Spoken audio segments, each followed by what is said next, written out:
what's up? Welcome back to another video. Today we are doing a Tickets to My Downfall album review.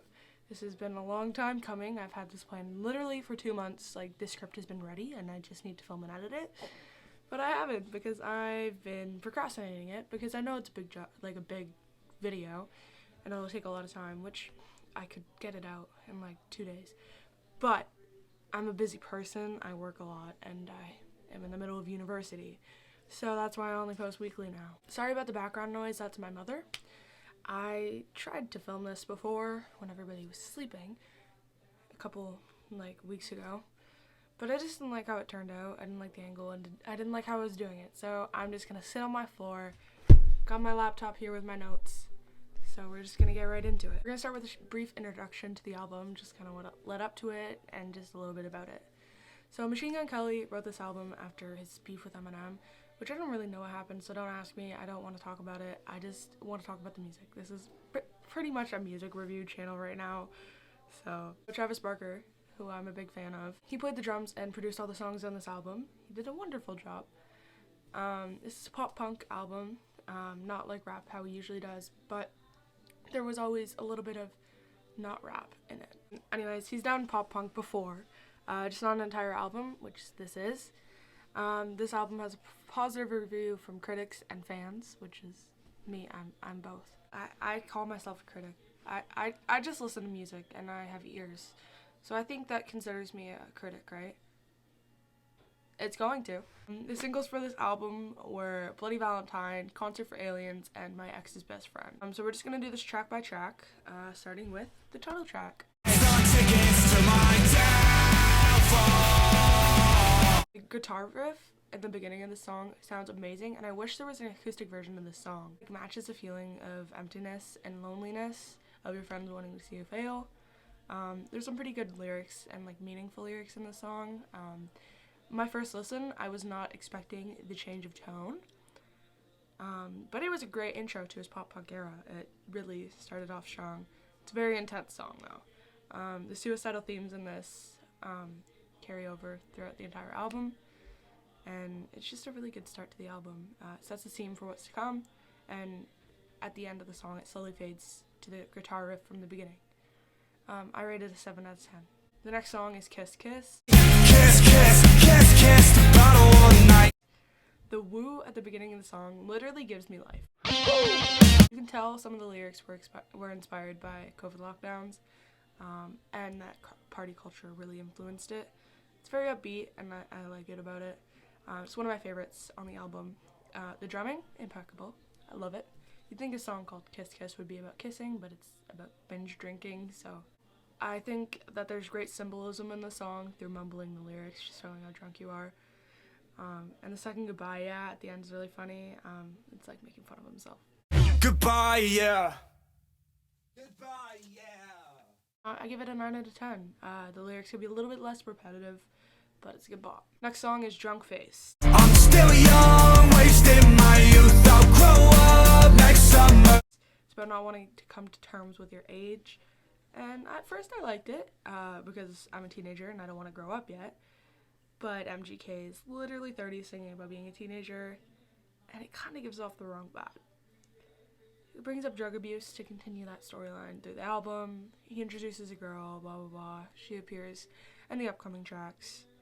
Going back to his ex, there's very descriptive wording about his relationship. One of the most iconic lines of his, "I'm a Hollywood whore, I don't ask names," in this song, and I literally love that line. It's amazing. The last word of the song sounds like he's realizing he's getting older, but he doesn't want to come to terms with it.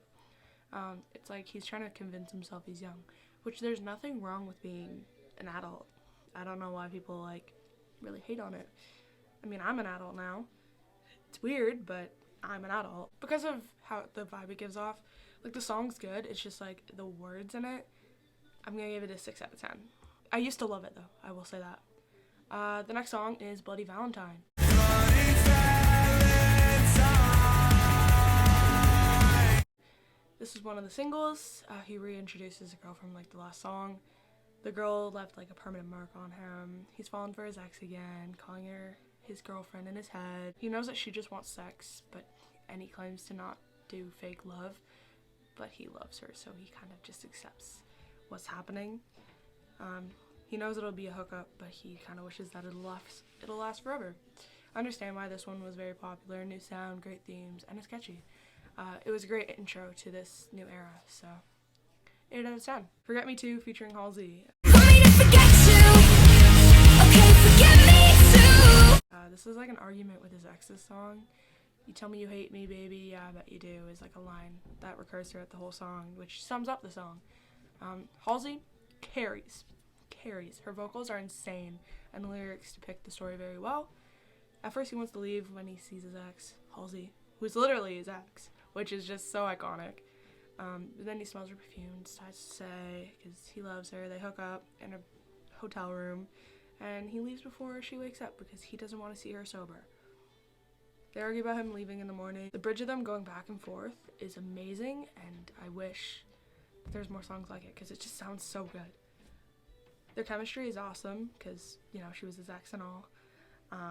And I'm just going to mention again, Halsey's vocals, amazing. 9 out of 10. Next song is All I Know, featuring Trippie Redd. All I know is I don't know nothing.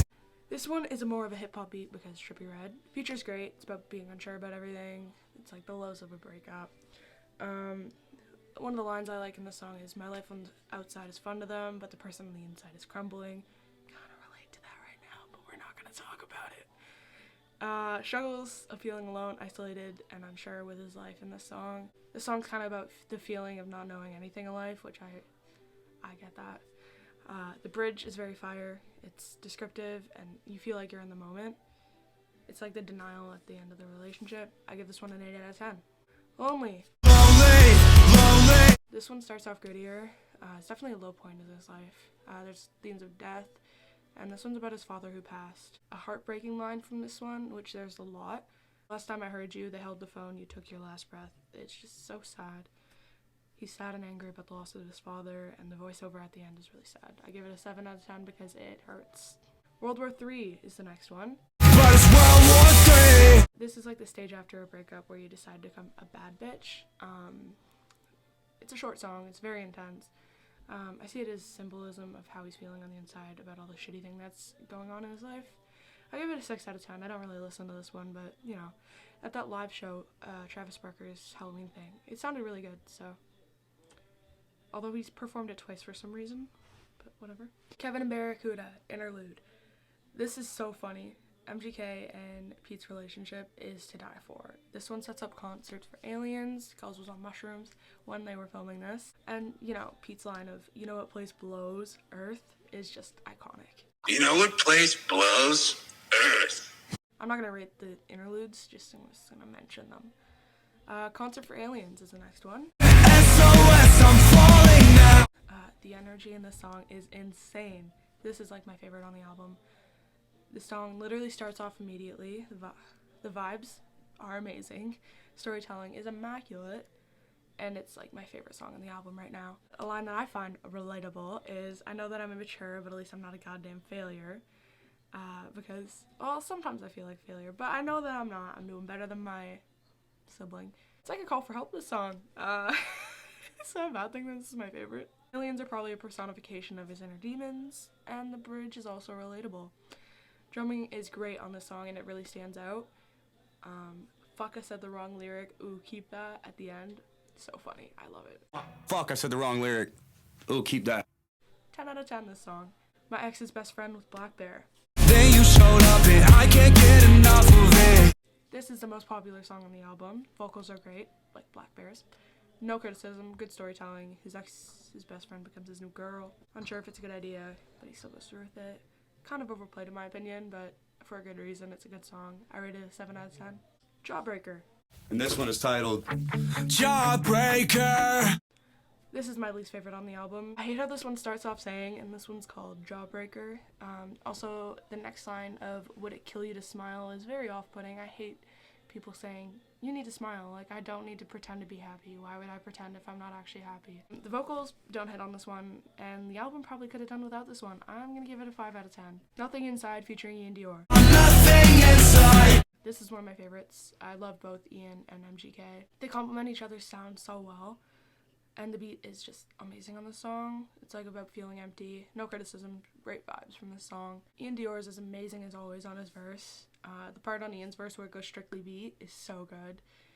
I did this all for you, look what I turned into is a line that I like. It's like you're pouring everything you have into someone just for them to stab you in the back. The end part is awesome.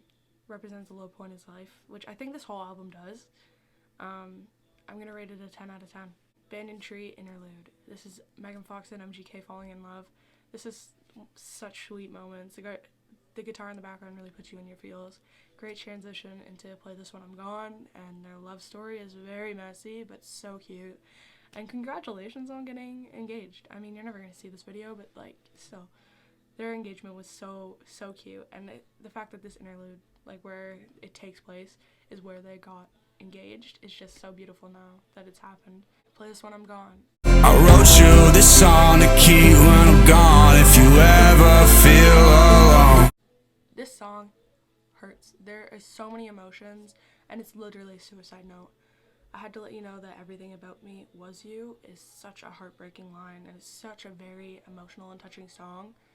Another line that really hurts is you're gonna cry and baby that's alright. It's a very personal song to him, clearly, and it's written to his daughter. It literally gives me chills when I listen to it. And at the end, when it's repeating I miss you, is so touching. It's so good. I cannot give this song any less than a 10 out of 10.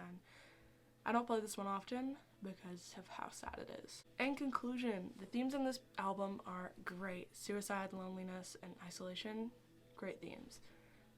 You can tell that COVID inspired some lyrics, and the ad-libs are great, but a little bit overused in my opinion, but most of them are good.